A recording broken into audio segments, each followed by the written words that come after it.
मोहिनी दुर्गदेवी त्रिगन्धाच नमस्ते शिवनायक एवं चाष्टशतनामञ्च श्लोके भावितं भक्तये पठये नित्यं दारिद्र्यन्नास्ति निश्चितम् एकः काले पठे नित्यं धनधान्यसमाकुलम् द्विकालयः पठे नित्यं सर्वशत्रुविनाशनम्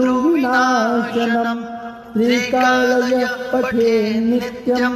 सर्वरोगहरं परम् चतुष्काले पठे नित्यं प्रसन्नं भुवनेश्वरी प्रसन्नं जगदीश्वरी। इति श्री रुद्रायामले ईश्वर पार्वती संवादे श्री भुवनेश्वरी